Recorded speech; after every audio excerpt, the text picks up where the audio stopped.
क्या ये वाकई में पुलिस मुकाबला है? इसके अपने ही भाई इसको बचाने के लिए आए थे और इसके अपने ही भाइयों की गोली का ये शिकार हुआ है। देखिए, मैं तो ये कहता हूँ कि जितने भी पुलिस मुकाबले होते हैं ये एक स्क्रिप्ट का हिस्सा होता है। पुलिस ने मुलजमान को नाके पे रोका, मुलजम रुके नहीं, पुलिस पे फायरिंग कर दी, पुलिस की जवाबी फायरिंग में मारे। अब एक अरसे से जितने पुलिस मुकाबले हो रहे हैं उसमें यही कहा जाता है जी मुलजम को निशानदेही के लिए जा रहे थे तो मुलजम के साथी आए उसको छुड़ाने के लिए और उनकी फायरिंग से जो है वो मुलजम मारा गया। पिछले पुलिस मुकाबलों को देखें, एहसन शाह वाला वाकया देखें तो ये भी उससे मिलता जुलता है। तो मुझे तो ये मशकूक ही नजर आता है। सहलकार में से कोई जख्मी नहीं हुआ, इतनी अंधाधुंध फायरिंग हुई, कोई भी जख्मी नहीं हुआ। नहीं, वो मौजाना तौर पे बच जाते हैं। हमेशा आप देखेंगे जब भी कोई पुलिस मुकाबला होता है वो मौजाना तौर पे बच जाते हैं। एहसन शाह की फैमिली एक खौफ में मुब्तला हो गई है। एक तरफ एहसन शाह दुनिया से चला गया, दूसरी तरफ भाई कत्ल के मुकदमे फंस गए हैं। लेकिन अल्टीमेटली एहसन शाह की मौत का जो फायदा है वो तीफी भट्ट को पहुंचना है और आने वाले वक्त में तीफी भट्ट को इस केस से क्लियर होने में बड़ी आसानियां पैदा हो गई। तो एहसन शाह के जाने से कानूनी तौर पे जो इस केस में फायदा पहुंचना है वो अल्टीमेटली तीफी भट्ट ग्रुप को पहुंचना। बलाज केस का मुलजिम एहसन शाह जो कल रात या तो पुलिस मुकाबला या फिर कत्ल में मारा गया है, अब मामला है क्या, किस वजह से उसको ले जाया जा रहा था और किस तरह से उसका कत्ल हुआ है। हमारे साथ सीनियर सहाफी पाशा साहब मौजूद हैं जिनकी पेशन गोइयां बहुत दफा सच साबित हुई हैं। आज भी इनसे पूछते हैं क्योंकि ये भी पेशन गोइयां पहले कर चुके थे कि उसकी जान खतरे में है। अब किससे उसकी जान खतरे में थी? पाशा साहब जरा बताइएगा, आपने ये पेशन गोई पहले भी की थी कि एहसन शाह की जान खतरे में है, किस किस से जान खतरे में थी उसकी? वो जब मैंने ये बात की थी कि एहसन शाह की जान को ख़तरा है, ये उन दिनों की बात है कि जब उसकी ज़मानत के आसार चल रहे थे और इस बात का काफ़ी इम्कान था कि उसकी ज़मानत हो जाएगी, क्योंकि एहसन शाह का रोल सहूलतकार का था और एक सहूलतकार मलिक सुहेल था, उसकी भी ज़मानत हो गई हुई थी। तो इसमें कोई शक नहीं था कि एहसन शाह की ज़मानत नहीं हो सकती थी। गो के सेशन कोर्ट से रिजेक्ट हो गई थी बट हाई कोर्ट से हो जानी थी। तो ये इतलात पुलिस हकाम तक पहुंची थी कि एहसन शाह जब रिहा होगा तो उसको अटैक किया जा सकता है। अच्छा। अब वो अटैक किधर से किया जा सकता है कि बलाज टीपू ग्रुप बदला लेने के लिए ऐसी हरकत कर सकता है। दूसरी, बलाज टीपू ग्रुप इस खदशे का भी इज़हार कर चुका हुआ था कि एहसन शाह को तीफी बाटी मरवा देगा और उसका कत्ल का इल्ज़ाम का जो मुकदमा है वो हम लोगों पर दर्ज करा देगा। सो एहसन शाह दोनों तरफ से घिरा हुआ था कि उसको कोई भी ग्रुप नुकसान पहुंचा सकता है। उस तनाज़र में मैंने ये बात की थी कि एहसन शाह की जान को ख़तरा है। अब इसको मैं जस्टिफाई करता हूँ इस हवाले से कि CI हकाम ने बाकायदा कैसर भट्ट ऑफ लखोडेर जो बलाज टीपू का दस्ते रास्त है उसको बुलाया।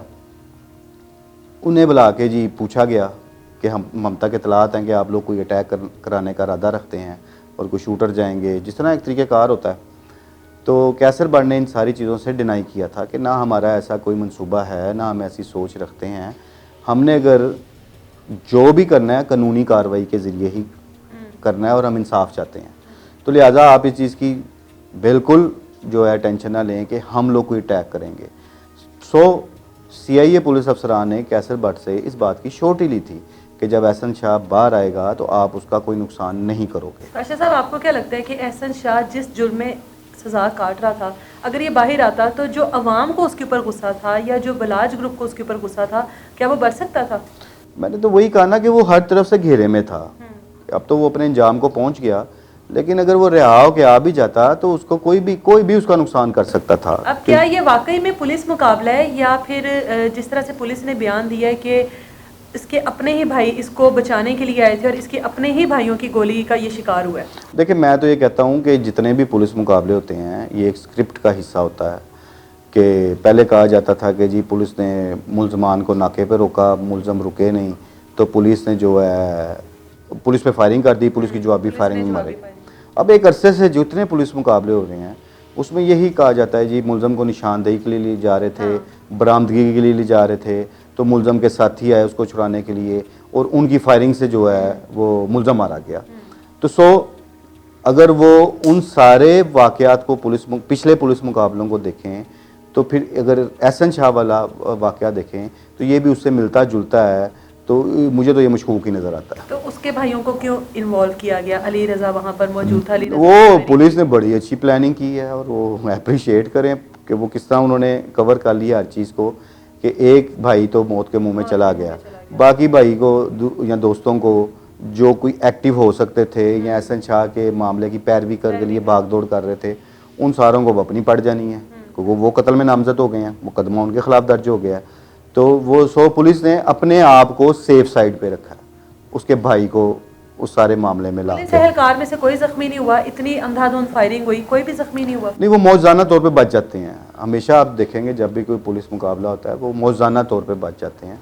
और अभी ये शुक्र है, मैंने अपने कुछ प्रोग्राम में ये चीज़ें भी बताई थी। एक बड़े मरूफ इंस्पेक्टर थे जो मशहूर थे पुलिस मुकाबलों में, तो वो जब भी पुलिस मुकाबला होता था ना, तो अब वो रिटायर हो गए हैं, मैं नाम नहीं लूँगा, तो वो जब हम स्पॉट पे जाते थे ना तो उनकी ये जेब फटी होती थी। तो एक दफ़ा मैं गया उन्हें, तो मैंने उन्हें जाके कहा कि मैंने कहा आज आप दूसरी जेब फाड़ लें, क्योंकि पिछले पुलिस मुकाबले में भी आपकी यही जेब यहाँ से फटी हुई थी। तो कहने का मकसद ये है कि पुलिस की प्लानिंग थी, उसमें वो कामयाब हो गए हैं और पुलिस बहुत कामयाब हो गई है सारे केस में। अली रज़ा को अब पुलिस ने मरकज़ी मुलजिम यहाँ पर कहा है, क्या वो पुलिस ने अरेस्ट किया उसको, पुलिस की हिरासत में? नहीं, अभी अरेस्ट नहीं किया, लेकिन जल्द पुलिस कर लेगी। हाँ, हम लोग वहाँ पर गए मुर्दा खाना में, जहाँ पर पोस्टमार्टम के लिए एहसन शाह की बॉडी को लाया गया था। लवारिसों की तरह डेड बॉडी पड़ी थी और कोई भी वहाँ पर नहीं मौजूद था उसकी फैमिली में से। क्या उनको कोई ख़तरा है? उसकी फैमिली खौफ का शिकार है। पहली बात है कि जो एहसन शाह ने जो काम किया है वो कोई भी उसे अच्छे नज़र से तो नहीं देख रहा था। एहसन शाह तो एक काबिल नफ़रत करैक्टर बन के सामने आया था ना लोगों के, कि जिन लोगों को बलाज के साथ जिनका तल्लक नहीं था या उसकी फैमिली से तल्लक नहीं था, उन तक भी जब ये इत्तला जाती थी तो लोग इसके किरदार को इंतहाई गंदा करार देते थे। तो उनके पास अब इतना इर्द गिर्द कोई हजूम नहीं है या उसके खैर ख्वाह नहीं है कि जो वहाँ पे पहुँचे। अभी थोड़ी देर पहले उसकी बॉडी को रिलीज़ किया गया है, उसके घर जा रही है, अब देखते हैं वहाँ पे क्या सूरत हाल होती है। लेकिन जो बॉडी रिलीज़ होने से पहले तक की जो मेरे पास इत्तला थी कि उसके एरिए में जहाँ वो रहता था एक हू का आलम था उसके घर के इर्द गिर्द, लोगों का रश नहीं था। हाँ। वरना एक नॉर्मल मौत भी होती है तो रिश्तेदार, दोस्त अहबाब, मोहल्लेदारों का एक मजमा लग जाता है। एक तो उसके इर्द गिर्द जाने वालों को ये भी खौफ है कि कहीं पुलिस हमें भी ना टारगेट कर ले, एक ये चीज़ है।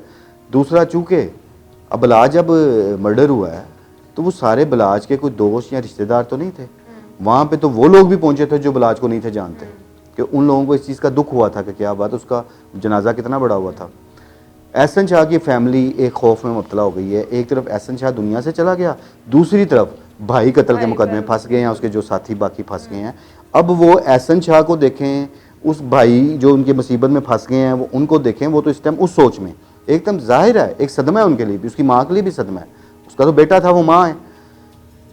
अब इस सदमे से बलाज की माँ भी गुजरी है। क्या आपको लगता है बलाज को इंसाफ मिल गया इसके बाद?